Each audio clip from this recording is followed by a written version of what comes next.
Hello everyone, hope you're doing well. Welcome back to our channel.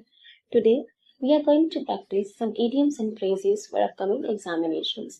तो आज हम कुछ idioms की practice करेंगे जो कि upcoming exams के लिए important है. So let's start. Number 1, ins and outs. Ins and outs का मतलब क्या होता है? Ins and outs. Ins and outs का मतलब होता है to know less about something, किसी चीज के बारे में कम जानकारी होना, कंप्लीट डिटेल्स पूरी जानकारी होना, इंडोर एंड आउटडोर अंदर और बाहर, कोर्टयार्ड ऑफ द हाउस घर का आंगन. इन्स एंड आउट्स का मतलब क्या है?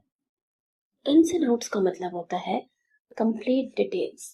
कंप्लीट डिटेल्स पूरी जानकारी होना, कंप्लीट डिटेल्स. नेक्स्ट देखिए, keep something at bay. Keep something at bay का क्या मतलब है? टू कीप समथिंग अवे किसी चीज को दूर रखना, टू पोस्टपोन समथिंग कोई चीज को टाल देना, डिले करना, to keep something on hold कोई चीज को होल्ड पे रखना, to be fond of something कोई चीज पसंद होना. Keep something at bay. Keep something at bay का मतलब होता है, स्टेज पर एक पिक्चर देखिए और इस देखिए क्या मतलब हुआ इसका. ये क्या कर रहा है इस पिक्चर में?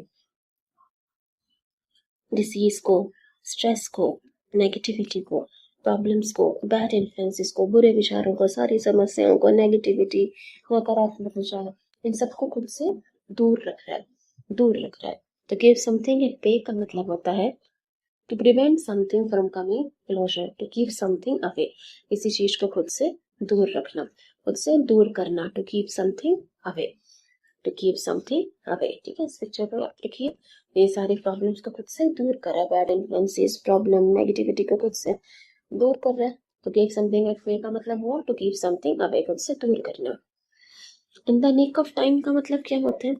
जस्ट इन टाइम मतलब सही समय पर, समय रहते.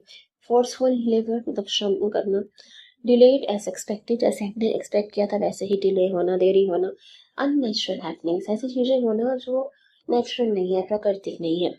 इन द निक ऑफ टाइम, देखो आइडियम में ही लिखा है time, in the nick of time, तो इसका मतलब भी होता है just in time. Just in time मतलब समय रहते, समय रहते, समय रहते सही समय पर, उसको हम कहते हैं just in time, in the nick of time. ठीक है. Take with a grain of salt. Take with a grain of salt का मतलब क्या है? टू अवॉइड समथिंग, किसी चीज को अवॉइड करना, नजरअंदाज करना. टू बी अनसर्टेन, किसी बात को लेकर अनश्योर होना, निश्चित न होना. Not to take something seriously, किसी चीज को ज्यादा गंभीरता से ना लेना. टू स्प्रेड ह्यूमर्स, अफवाहें फैलाना. Take with a grain of salt, take it with a grain of salt का मतलब है इस बात को ज्यादा सीरियसली मत लो, ज्यादा गंभीरता से मत लो, तो बट इसी नमकीन से बात है. Not to take something seriously, not to take something seriously, take with a grain of salt. अपने नाम्स का मतलब क्या है? बी एरोगेंट, घमंडी होना. बी एनर्जेटिक, उत्साह होना. बी वेरी एंग्री, बहुत ज्यादा गुस्सा होना. Be on the pinnacle, pinnacle का मतलब होता है शिखर पे होना, टॉप पे होना. तो अपने नाम्स का मतलब क्या है? देखो ये इमोजी, ये कैसा लग रहा है? एरोगेंट लग रहा है, वो तो गुस्से से लाल हो रहा है. तो बी आपके नाम्स का मतलब होता है बी वेरी एंग्री, बहुत ज्यादा गुस्सा हो जाना, क्रोधित होना. Up in arms means be very angry. Easy as pie, easy as pie का मतलब क्या है? वेरी इजी, बहुत आसान होना. वेरी डिफिकल्ट, वेरी कंफर्टेबल या फिर very tasty. Easy as pie. अच्छा ये पाए देखो, ये पाए खाना, फ्रूट एप्पल पाए खाना बहुत इजी है या बहुत मुश्किल है इसको खाना? क्या इसको खाना बहुत ही मुश्किल काम है, डिफिकल्ट है? टेस्टी तो खाने के बाद ही पता लगेगा. तो इजी एस बाय, पाए खाना बहुत ही इजी काम है, तो इजी एस बाय का मतलब होता है very easy, very easy. Hit the ground running का मतलब क्या है? टू क्विट एन एक्टिविटी, कोई काम छोड़ देना. To start something energetically and quickly. To continue an activity, कोई काम जारी रखना. To participate in a race. Hit the ground running. Hit the ground running का मतलब क्या है? रन करते रहना. मतलब to start something energetically and quickly, किसी चीज की शुरुआत करना पूरे उत्साह के साथ, जोश के साथ और जल्दी से, क्विकली और एनर्जेटिकली कोई काम शुरू करना. Hit the ground running, hit the ground running, तो रनिंग स्टार्ट कर देना एनर्जेटिकली और quickly. Nib in the bird का मतलब क्या है? टू ओवरलुक अ प्रॉब्लम, किसी बात को, किसी प्रॉब्लम को नजरअंदाज करना।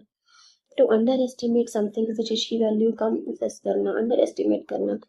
To join a popular activity, किसी फेमस एक्टिविटी को, ट्रेंड को ज्वाइन कर लेना।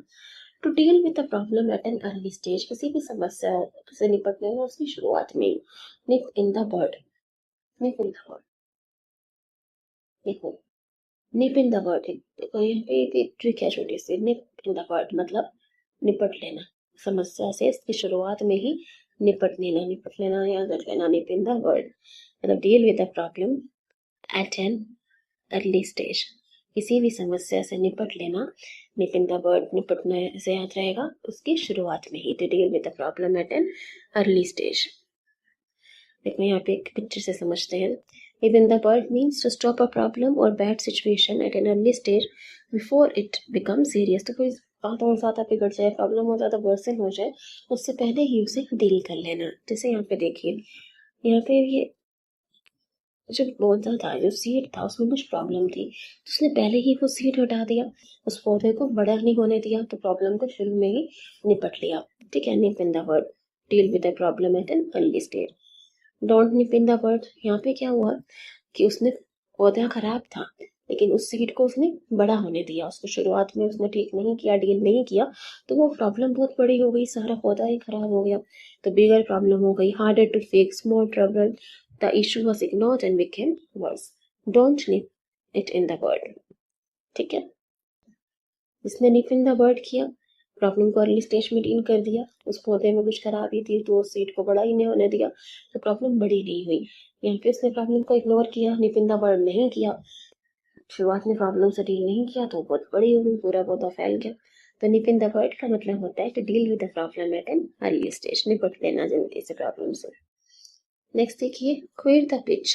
क्वेर द पिच का मतलब क्या है? टू कीप अ सीक्रेट, राज रखना, to spoil something, so miss an opportunity, miss the boat, या फिर टू अवेयर एन अपॉर्चुनिटी, किसी अपॉर्चुनिटी का, अवसर का लाभ उठाना। Queer the pitch, queer the pitch का मतलब क्या होता है? क्वेर द पिच का मतलब होता है to spoil something, spoil something, pitch खराब कर देना, किसी चीज को बिगाड़ देना।